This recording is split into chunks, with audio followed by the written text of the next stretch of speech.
Hello बच्चों, कैसे हो आप। आज 9th क्लास का मोशन चैप्टर आगे फर्दर मूव करते हैं। ठीक है, लास्ट लेक्चर में हमने स्पीड और वेलोसिटी के बारे में स्टडी किया था। ठीक है, थोड़ा सा रिकॉल करते हैं, फिर आगे हम यूनिफॉर्म और नॉन यूनिफॉर्म मोशन के बारे में स्टडी करेंगे। ठीक है ना, एक छोटा सा रिकॉल कर लेते हैं कि हमारे पास हमने स्टडी किया था कि स्पीड क्या होती है और वेलोसिटी क्या होती है। बच्चे, आपके कोर्स में या ये इंपॉर्टेंट फाइनल एग्जाम के अंदर एक डिफरेंस आ जाता है, what is the difference between speed and velocity. ठीक है, तो हमने क्या किया था, आपको क्या बताया था कि स्पीड क्या होती है। स्पीड हमें क्या बताती है कि कोई भी ऑब्जेक्ट स्लो मूव कर रहा है या फास्ट मूव कर रहा है। स्पीड ये टेल करती है, हमें ये बताती है कि कोई ऑब्जेक्ट फास्ट मूव कर रहा है या स्लो मूव कर रहा है। ठीक है, speed tells us about the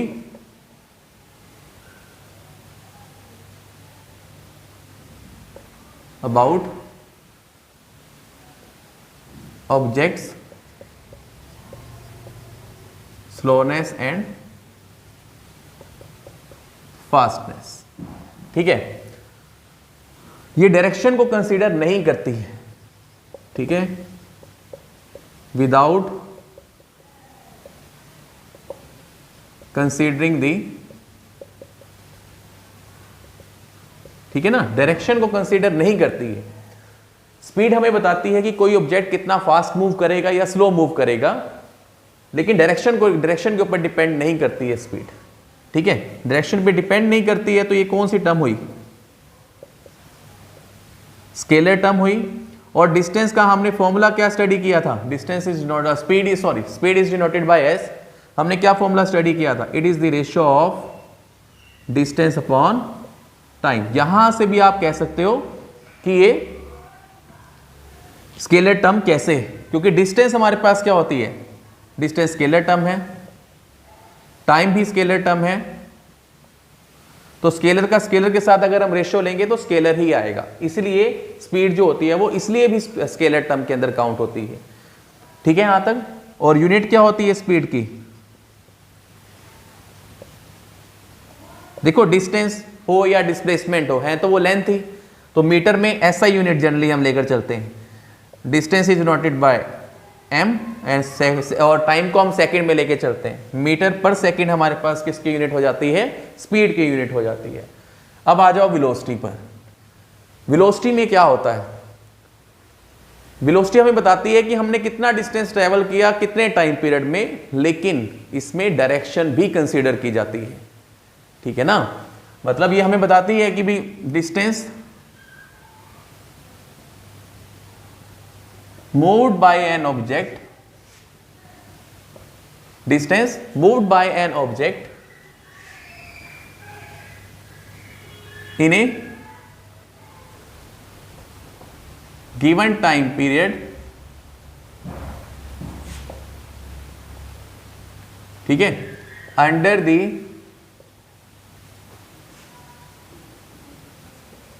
consideration of direction को भी कंसीडर किया जाता है। ठीक है, अब वेलोसिटी कौन सी यूनिट है हमारे पास, क्योंकि हम डायरेक्शन को भी कंसीडर कर रहे हैं और डिस्टेंस भी ट्रेवल कर रहे हैं, मतलब डायरेक्शन भी है हमारे पास और मैग्नीट्यूड भी है हमारे पास। तो it is a vector term, ये वेक्टर टर्म है हमारे पास। और velocity is denoted by v। अगर मैं ये एरो मार्क लगा देता हूं तो ये शो करता है कि ये वेक्टर टर्म है। ठीक है, तो ये किससे इक्वल होगी, it is the ratio of, देखो distance with direction is known as displacement. ठीक है ना, अगर हम डिस्टेंस को डायरेक्शन के साथ लेकर चलते हैं तो उस टर्म को हम क्या बोलते हैं, डिस्प्लेसमेंट बोलते हैं, डिस्प्लेसमेंट अपॉन टाइम। अब देखो डिस्प्लेसमेंट जो है वो एक वेक्टर टर्म है, टाइम जो है वो स्केलर टर्म है। ठीक है, तो इस वेक्टर टर्म की वजह से भी जो हमारे पास वेलोसिटी होती है वो वेक्टर आती है। ठीक है ना, it is the ratio of displacement upon में टाइम। ये समझ में आया डिस्प्लेसमेंट क्यों लिया, क्योंकि अब डिस्टेंस हम ट्रेवल कर रहे हैं डायरेक्शन के साथ। ठीक है ना, डिस्टेंस को हम ट्रेवल कर रहे हैं डायरेक्शन के साथ, इसीलिए डिस्टेंस अगर डायरेक्शन के साथ मूव करती है तो उसे हम क्या बोलते हैं, डिस्प्लेसमेंट बोलते हैं। तो उसकी यूनिट क्या हो जाएगी वेलोसिटी की? यूनिट अगर हम देखें एसआई यूनिट, डिस्प्लेसमेंट अभी आपको बताया, डिस्टेंस हो या डिस्प्लेसमेंट हो उसे हम मीटर ही कहते हैं, और टाइम तो सेकंड में ही होता है, तो मीटर पर सेकंड एसआई यूनिट हो जाती है वेलोसिटी। ठीक है, यहां तक आप एनसीईआरटी के अंदर जो न्यूमेरिकल्स हैं वो स्पीड और वेलोसिटी से ही स्टार्ट होते हैं जो हम करेंगे। अब हम आगे मूव करते हैं फर्दर। ठीक है, पोज करके नोट करना है बच्चों।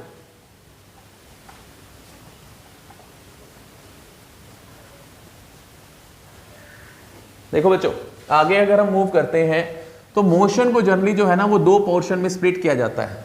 एक होती है यूनिफॉर्म मोशन,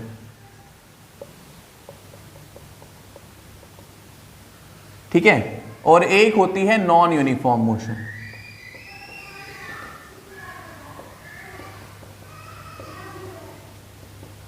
एक होती है यूनिफॉर्म मोशन और एक होती है नॉन यूनिफॉर्म मोशन। ठीक है, यहां तक तो यूनिफॉर्म मोशन क्या होती है? अब हमने क्या करना है, यूनिफॉर्म मोशन को स्टडी करना है। यूनिफॉर्म मोशन क्या होती है कि अगर हम सेम डिस्टेंस ट्रेवल कर रहे हैं इन ए सेम टाइम पीरियड, मतलब जैसे जैसे मैं आगे डिस्टेंस ट्रेवल कर रहा हूं और टाइम पीरियड भी मैं उतना ही ले रहा हूं जितना डिस्टेंस को ट्रेवल करने में ले रहा हूं। जैसे क्या है, इसका एक एग्जांपल देखते हैं। देखो क्या हुआ, मान लो ये सेट ऑफ अरेंजमेंट स्प्लिट कर दिया हमने 1 2 3 4 5 पार्ट्स में। ये स्टार्टिंग पॉइंट है, तो यहां इसके बीच में, मतलब यहां ये हमने पॉइंट नोटेशन भी दे दी, A B C D E. ए से बी तक पहुंचने में टाइम लग रहा है 5 सेकेंड और डिस्टेंस ट्रेवल हो रहा है 10 मीटर। ठीक है, तो नेक्स्ट देखो, बी से लेकर सी तक जाने में कितना टाइम पीरियड लग रहा है? 10 मीटर, और हम टाइम अभी भी कितना ले रहे हैं? 5 सेकेंड। नेक्स्ट 10 मीटर के लिए भी कितना अगर मैंने टाइम लिया? 5 सेकेंड, फिर 5 सेकेंड। ये होती है यूनिफॉर्म मोशन। यूनिफॉर्म मोशन क्या है? Same distance travelled by body in A same time interval. ठीक है ना, same distance travelled by body in same time interval. ठीक है ना, सेम टाइम इंटरवल के अंदर जैसे 5 सेकेंड था उसमें 10 मीटर डिस्टेंस मूव कर रहा है, फिर अगले 5 सेकेंड के लिए भी 10 मीटर डिस्टेंस मूव कर रहा है, अगले 5 सेकेंड के लिए भी 10 मीटर डिस्टेंस मूव कर रहा है, अगले 5 सेकेंड के लिए भी 10 मीटर डिस्टेंस मूव कर रहा है। ठीक है, यहां तक अगर मैं देखो यहां पर अगर स्पीड इवैल्यूएट करूं, स्पीड क्या होता है? डिस्टेंस अपॉन में टाइम, तो वो क्या आएगी? देखो 2 मीटर पर सेकेंड। कैसे आई? ये कैसे आई है 2 मीटर पर सेकेंड? स्पीड का फॉर्मूला क्या है? डिस्टेंस अपॉन में टाइम। डिस्टेंस कितना है? 10, टाइम कितना है? 5, तो कितना आ गया? 2 मीटर पर सेकेंड। अगर मैं इसके लिए फाइंड आउट करूंगा तो वो भी कितना आएगा? 2 मीटर पर सेकेंड। इसके लिए फाइंड आउट करूंगा तो कितना आएगा? 2 मीटर पर सेकेंड। इसके लिए फाइंड आउट करूंगा कितना आएगा? 2 मीटर पर सेकेंड। ठीक है ना, मतलब यहां पर स्पीड क्या चल रही है? कांस्टेंट चल रही है, इसीलिए उसको क्या बोला जाता है? Uniform motion. ठीक है, क्योंकि स्पीड कांस्टेंट है यहां पर, तो हमारे पास क्या चल रही है? यूनिफॉर्म मोशन चल रही है, स्पीड चेंज नहीं हो रही है। ठीक है ना, same distance travelled by body in same time interval is known as uniform motion. Non uniform motion क्या होती है? अनइक्वल डिस्टेंस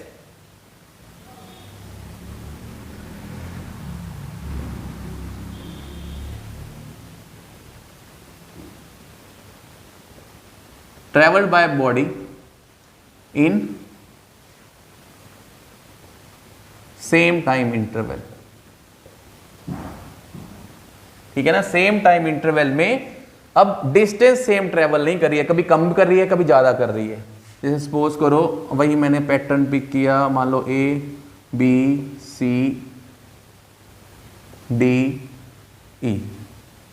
ठीक है, टाइम इंटरवल बच्चे 5 सेकेंड ही है।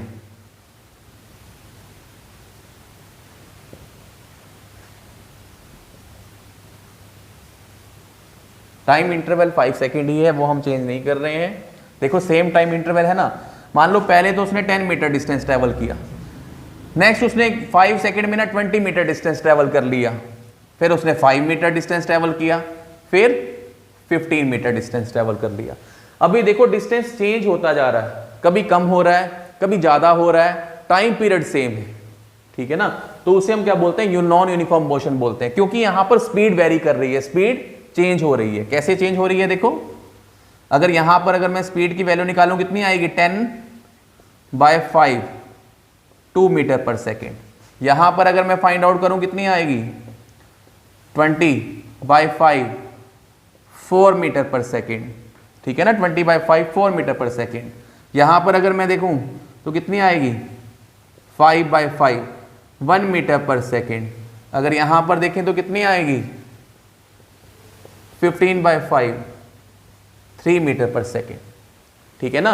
अब देखो speed 2 metre 4 metre 1 metre 3 metre, ये क्या है, नॉन यूनिफॉर्म मोशन, ठीक है।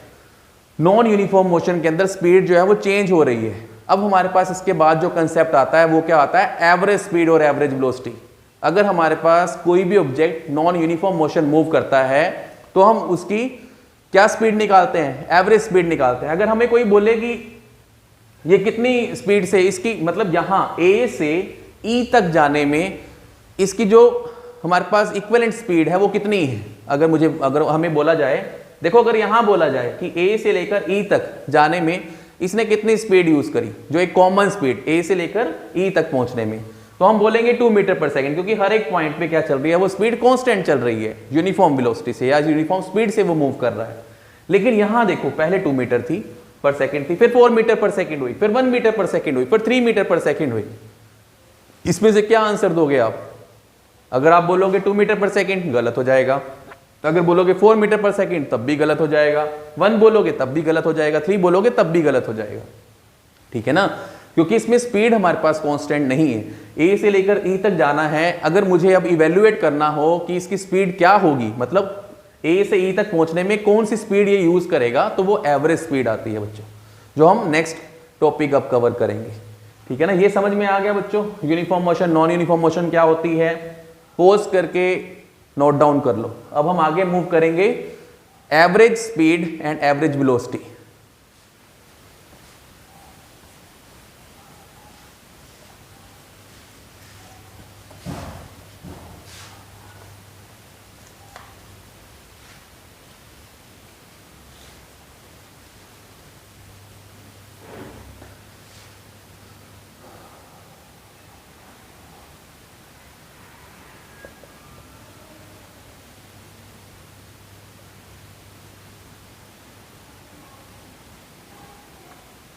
ये ध्यान में रखना है, एवरेज स्पीड और एवरेज वेलोसिटी का जो कंसेप्ट है हमेशा नॉन यूनिफॉर्म मोशन में ही आएगा। यूनिफॉर्म मोशन में ये कंसेप्ट नहीं आता, उसमें तो हमें कांस्टेंट स्पीड ही मिलती है। नॉन यूनिफॉर्म मोशन का जहां पर भी कंसेप्ट आएगा वहां हम एवरेज स्पीड और एवरेज वेलोसिटी लेकर चलेंगे, ठीक है। तो एवरेज स्पीड देखो सिंपल सा लॉजिक है, चलो हम डिफरेंस वे में करते हैं बच्चों, क्योंकि ये सारे छोटे छोटे डिफरेंसेस के आने के चांसेस सबसे ज्यादा होते हैं, ठीक है ना। अगर हम डिफरेंस वे में ही लेकर चलते हैं कि एवरेज स्पीड क्या होती है और एवरेज वेलोसिटी क्या होती है, ठीक है। और एवरेज स्पीड क्या होती है बच्चों, it is the ratio of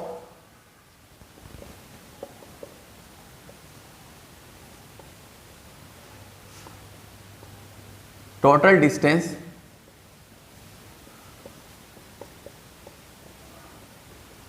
traveled by body to the total time taken. It is the ratio of total distance traveled by a body to the total time taken. मतलब अगर इसे formation में फॉर्मूले की फॉर्म में लिखें, average speed हमारे पास किससे इक्वल आ जाएगी, इसका फॉर्मूला क्या बनेगा, total distance upon total time, total distance upon total time, ये हमारे पास क्या आ जाएगी, एवरेज स्पीड आ जाएगी। क्लियर है यहां तक? अगर हम एवरेज वेलोसिटी की बात करते हैं, ठीक है, तो उसका अगर हम सिंपल फॉर्मूला करें, देखो तो क्या आना चाहिए, वेक्टर टर्म है, डिस्प्लेसमेंट पे डिपेंड करती है, तो क्या आना चाहिए, टोटल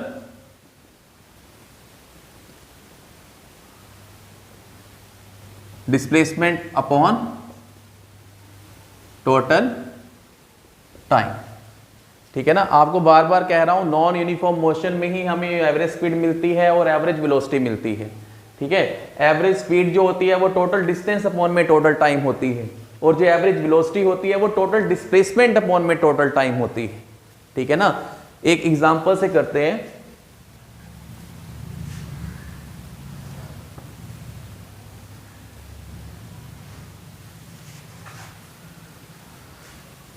अब देखो हमें क्या गिवन है,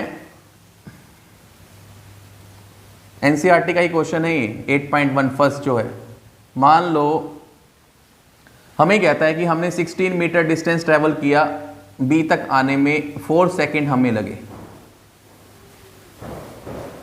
ठीक है, 16 मीटर ट्रेवल करने में हमें कितना टाइम लगा, 4 सेकंड। बी टू सी जाने में 16 मीटर ही डिस्टेंस ट्रेवल किया, लेकिन अब उसने कितना टाइम पीरियड लिया, 2 सेकंड। ठीक है, कितना टाइम पीरियड लिया, 2 सेकंड। हमें कहता है कि एवरेज स्पीड और एवरेज वेलोसिटी क्या होगी वो फाइंड आउट करो। एवरेज स्पीड और एवरेज वेलोसिटी क्या होगी वो फाइंड आउट करो। ठीक है, अब देखो सिंपल सा फार्मूला लगाना है बच्चों। अगर मैं एवरेज स्पीड निकालता हूं, एवरेज स्पीड किससे इक्वल होगी, total distance upon total time.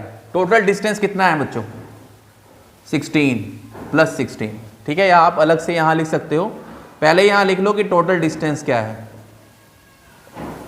वो कितना है, 16 plus 16, that is equal to 32 metre. अगर आपसे पूछे कि टोटल टाइम कितना है, तो उसकी वैल्यू कितनी आएगी, 4 plus 2, that is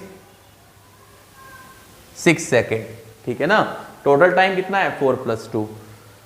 average speed क्या होती है हमारे पास, total distance divided by total time. तो यहां से हम क्या फाइंड आउट कर लेंगे, देखो क्या आ जाएगा, 32 अपॉन 6। ठीक है, यहां तक यही आएगा ना, 32 अपॉन 6। अब हम इसको सॉल्व कर लेंगे, मतलब जो भी आ जाएगा वो मीटर पर सेकंड में आ जाएगा हमारे पास। ठीक है, यहां तक हो जाएगा ना इतना पोर्शन। अब नेक्स्ट हमारे पास आता है, मुझे एवरेज वेलोसिटी निकालनी है। अब एवरेज वेलोसिटी क्या होती है, total displacement upon total time. अब टोटल डिस्प्लेसमेंट हमारे पास क्या है, टोटल डिस्प्लेसमेंट। देखो शॉर्टेस्ट डिस्टेंस तो अभी भी ए से सी तक पहुंचने का कितना है, 32 मीटर ही है।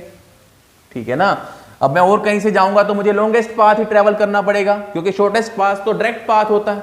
ठीक है, वो कितना है हमारे पास, अभी भी 32 मीटर है। अगर सपोज करो मैं यहां से यहां जाऊं या यहां से यहां जाऊं, तो वो तो डिस्टेंस हमें ज्यादा ट्रेवल करना पड़ेगा, पाथ हमें ज्यादा ट्रेवल करना पड़ेगा। और डिस्प्लेसमेंट क्या होते हैं, शॉर्टेस्ट पाथ। अभी भी देखो टोटल डिस्प्लेसमेंट हमारे पास कितनी है, अभी भी टोटल डिस्प्लेसमेंट तो हमारे पास क्या है, 16 प्लस 16, जो हमारे पास शॉर्टेस्ट डिस्टेंस है। और टाइम कितना है, टोटल टाइम 4 प्लस 2, तो वो भी क्या आ जाएगा हमारे पास, 32/6 मीटर पर सेकेंड। ठीक है, ये हमारे पास क्या आ जाएगी, एवरेज वेलोसिटी आ जाएगी। अब हमने आगे क्या करना है बच्चों, जो हम नेक्स्ट लेक्चर करेंगे उसमें हम एनसीईआरटी के न्यूमेरिकल्स करेंगे। अभी तक हमने जितना भी किया है उसके ऊपर बेस्ड। ठीक है, तो आपने क्या करना है, प्रिपेयर करना है, जो जितना भी हमने किया है वो आपने स्टडी करना है। ठीक है ना, रिकॉल करना है और फॉर्मूलाज अच्छे से प्रिपेयर करने हैं बच्चे। ठीक है, ताकि जब हम एनसीईआरटी के जब हम न्यूमेरिकल्स करेंगे तो कोई प्रॉब्लम ना आए उसके अंदर। बहुत इजी न्यूमेरिकल्स हैं, कोई प्रॉब्लम नहीं, हो जाएगा सब कुछ। ठीक है, तो एक और एनसीईआरटी के अंदर ना हमारे पास एवरेज वेलोसिटी की एक और डेफिनेशन है।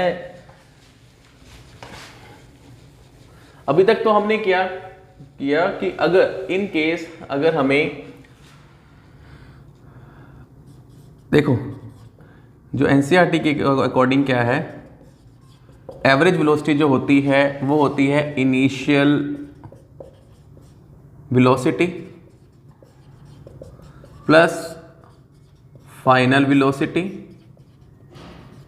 Divided by 2। एनसीईआरटी कहता है कि जो एवरेज वेलोसिटी का फॉर्मूला है वो क्या है, initial velocity plus final velocity divided by 2, that means mean of velocities. ठीक है, लेकिन ये हम फॉर्मूला कब यूज करते हैं, अगर हमारे पास वेलोसिटी चेंज तो हो रही है लेकिन यूनिफॉर्म मैनर में हो रही है। ठीक है ना, चेंज, क्योंकि एवरेज वेलोसिटी हमारे पास प्रोड्यूस ही कहाँ होती है, नॉन यूनिफॉर्म मोशन में होती है। ठीक है ना, मतलब वेलोसिटी तो चेंज हो रही है लेकिन यूनिफॉर्म मैनर में हो रही है, सेम अमाउंट में हो रही है। When velocity changes in uniform manner. ठीक है, तो ये न्यूमेरिकल में जब यूज करेंगे तो आपको अच्छे वे से पता चलेगा। ठीक है ना, आज के लिए इतना ही।